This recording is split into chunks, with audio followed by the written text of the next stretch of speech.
Om Sai Ram. Sri Sai Sacharita, Chapter 5.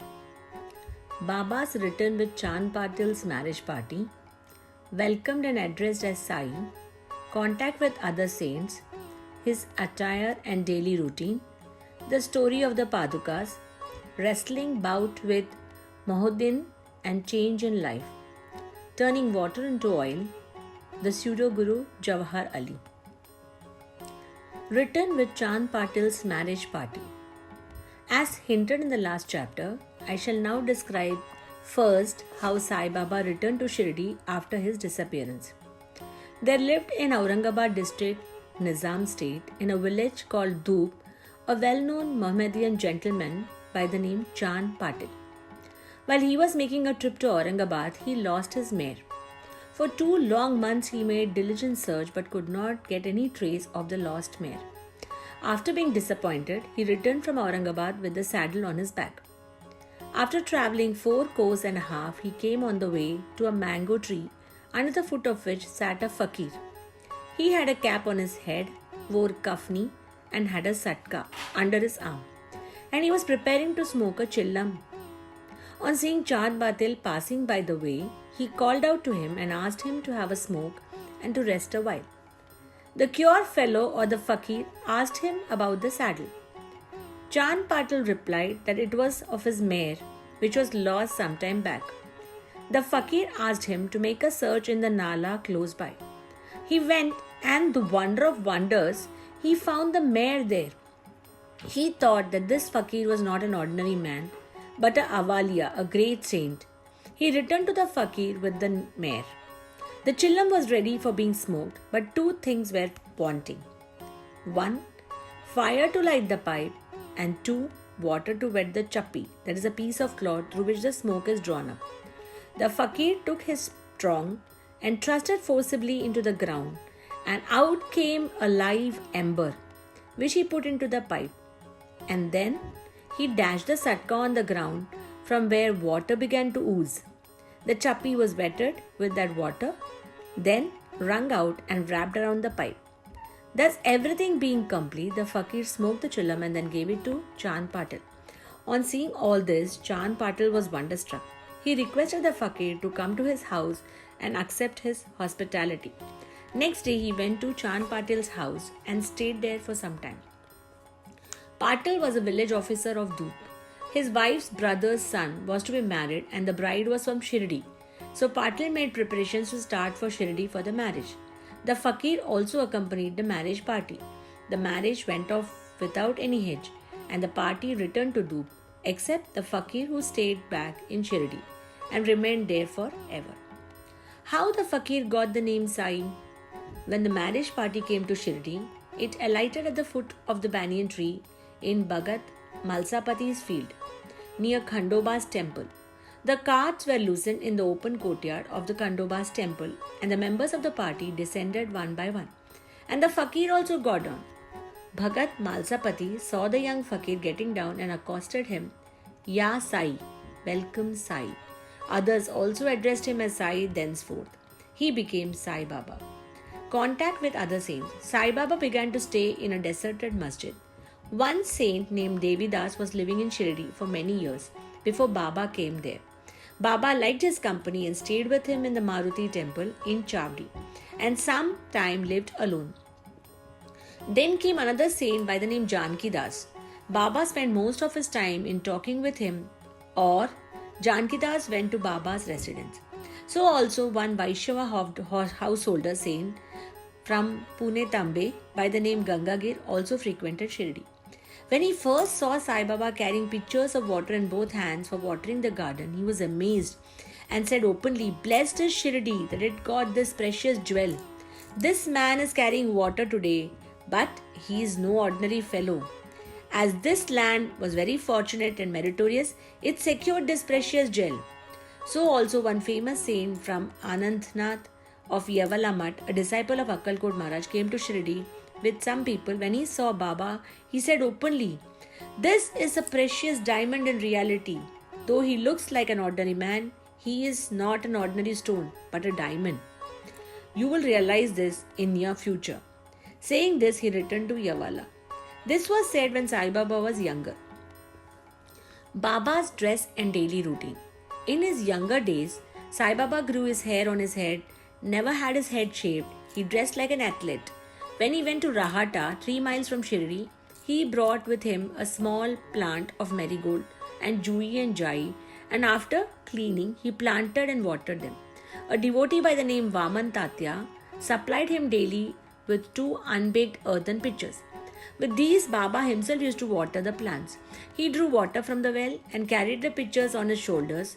In the evening, the pitchers were kept in the foot of the neem tree. As soon as they were placed there, they were broken, as they were made of raw earth and were not baked. Next day, Tatya supplied 2 fresh pitchers. This course went on for 3 years, and with Sai Baba's toil and effort, there grew a garden. On the site at present stands a big mansion, Samadhi Mandir of Baba, which is now frequented and used by so many devotees. The story of the Padukas, footprints under the neem tree.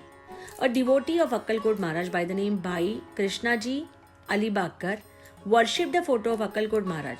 He once thought of going to Akkalkot in Cholapur district to take the darshan of the Padukas, footprints of the Maharaj, and offer his sincere prayers there.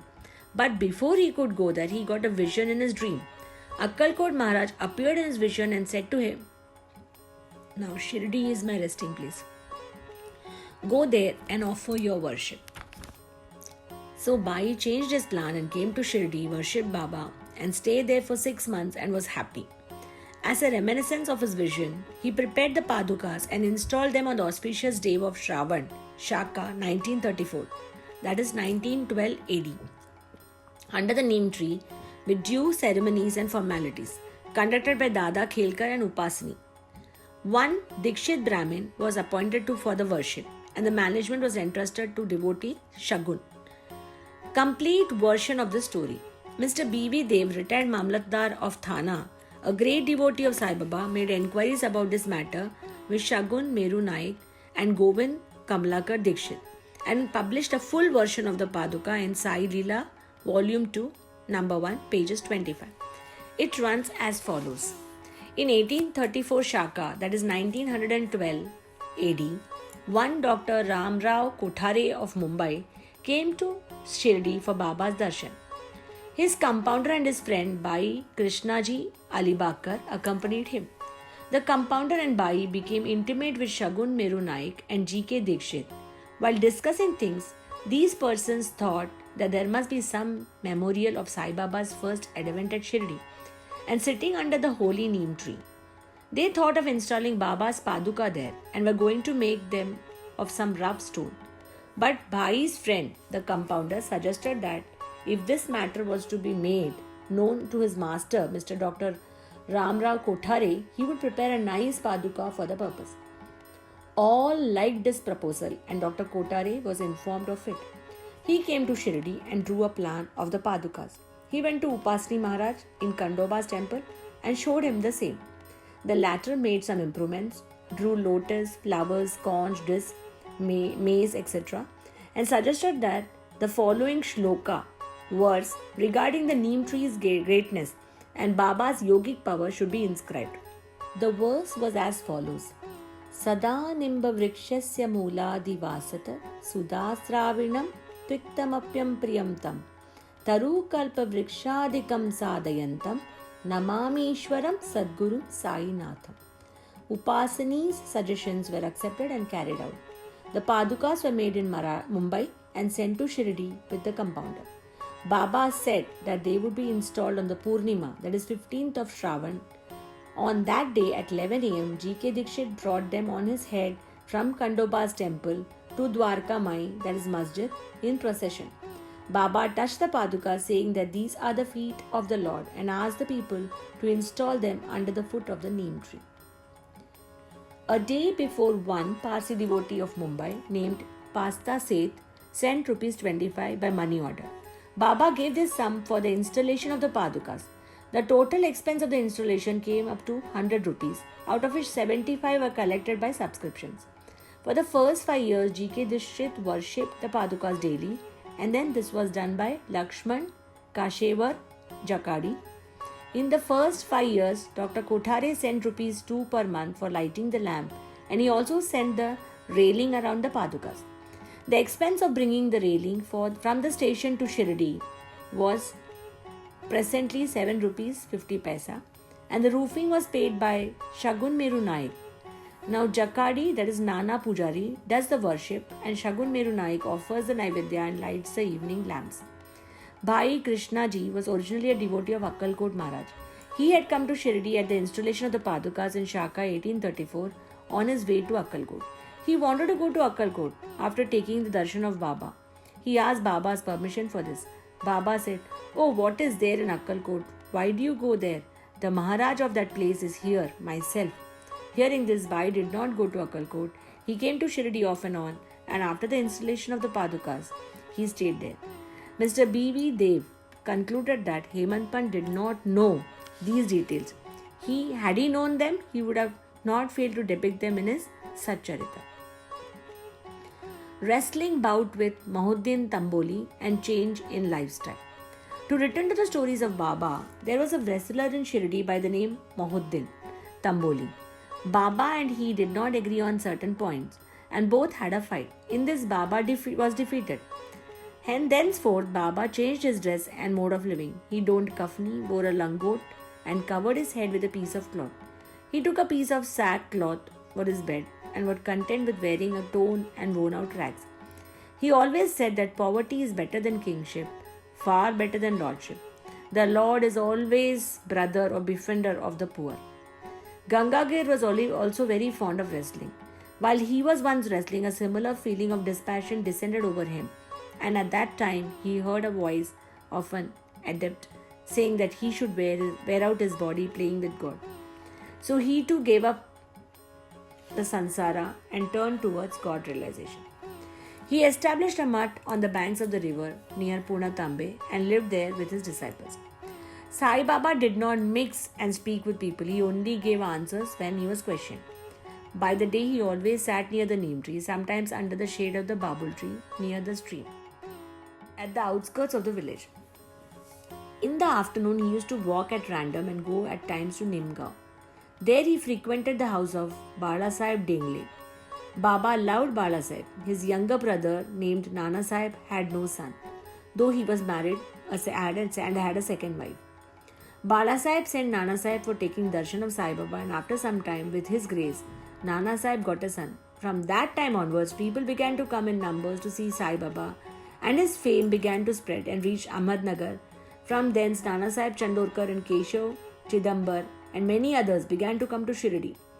Baba was surrounded by his devotees during the day and slept at night in an old dilapidated masjid. Baba's paraphernalia at this time consisted of a chillam, tobacco, a tumbler, that is a tin pot, long kafni and a piece of cloth around his head, and a satka, a short stick, which he always kept with him. The piece of white cloth on his head were twisted like matted hair and flowed down from the left ear on the back. This was not washed for weeks. He wore no shoes, no sandal. A piece of sackcloth was his seat for most of the day. He wore a kopin, a waistcoat band, and for warding off cold, he always sat in front of a duni, that is a sacred fire, facing south, with his left hand resting on the wooden railing.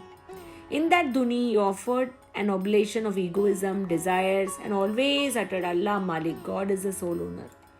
The masjid in which he sat was only of 2-room dimension, where all devotees came and saw him. After 1912, there was a change. The old masjid was repaired and a pavement was constructed. Before Baba came to live in this masjid, he lived for a long time in a place called Takia, where gungrus were tied on his ankles. Baba danced beautifully and sang with tender love. Turning water into oil, Sai Baba was very fond of lights. He used to borrow oil from the shopkeepers and keep lamps during the whole night in the masjid and temple. This went on for some time. The Baniyas, who supplied oil, once met together and decided not to give him oil.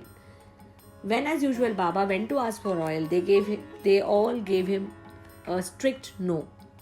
Unperturbed, Baba returned to the masjid and kept the dry wicks in the lamps. The Baniyas were watching him with curiosity. Baba took the tumbler, which contained very few drops of oil, put water into it, drank it, and then forced it fall into the container. And after consecrating the tin pot in this way, he again took the water from the tin pot and filled all the lamps with it and lighted them. To the surprise and dismay of the watching Baniyas, the lamps began to burn and kept burning the whole night. The Baniyas repented and apologized, and Baba forgave them and asked them to be more truthful in future. The pseudo Guru Jawahar Ali. 5 years after the wrestling bout, the above mentioned one fakir from Ahmednagar by the name Jawahar Ali came to Rahata with his disciples and stayed in Bakal near Veerabhadra temple. The fakir was learned, could repeat the whole Quran and had a sweet tongue. Many religious and devout people of the villages came to him and began to respect him. With the help of the people, he started to build an Eidgah, a wall enclosure in which Mohammedans pray for Eid day near the Veerabhadra temple. There was some quarrel about this affair, and on account of which Jawahar Ali had to leave Rahata. Then he came to Shirdi and lived in the masjid with Baba. People were captured by his sweet talk. He began to call Baba his disciple. Baba did not object and consented to be his chela. Then both Guru and chela decided to return to Rahata and live there. The Guru never knew his disciple's worth, but the disciple knew the shortcomings of the Guru. Still, he never disrespected him, observing carefully all his duties. He even served the master in various ways. They used to come to Shirdi off and on, but their mainstay was in Rahata. The loving devotees of Baba and Shirdi did not like that Baba should stay away from them in Rahata. So they went in deputation to bring Baba back to Shirdi. When they met Baba near the Eidgah and told the purpose for which they had come, Baba said to them that Fakir was an angry man, ill-tempered fellow, and he would not leave him, and that they should better go to Shirdi back without him before the Fakir returned. While they were thus talking, the Fakir turned up and was very angry with them for trying to take away his disciple. There was some kind of hot discussion and altercation, and it was finally decided that both Guru and the Chela should return to Shirdi. And so they returned and lived in Shirdi. But after a few days, the Guru was tested by Devidas and he was found wanting. 12 years before Baba arrived in Shirdi with the marriage party, this Devidas, aged about 10 to 11 years, came to Shirdi and lived in the Maruti temple. Devidas had fine features and brilliant eyes, and he was dispassionate, incarnate, and a dhyani. Many persons, namely Tatya Kote, Kashinath, and others, regarded him as their guru. They brought Jawahar Ali in his presence, and in the discussion that followed, Jawahar was worsted and fled from Shirdi. He went and stayed in Bijapur and returned after many years to Shirdi and prostrated himself before Sai Baba. The delusion that he was Guru and Sai Baba was Chela was cleared away, and he repented. Sai Baba treated him with respect. In this case, Sai Baba showed by his conduct how one should get rid of egoism and to do the duties of the disciple to attain the highest end, self-realization. This story is told here according to the version given by Malsapati, a great devotee of Baba. In the next chapter will be described Ram Navami festival, the masjid, its former condition and latter improvement in it, etc. Bow to Sri Sai, peace be to all. Om Sai Ram.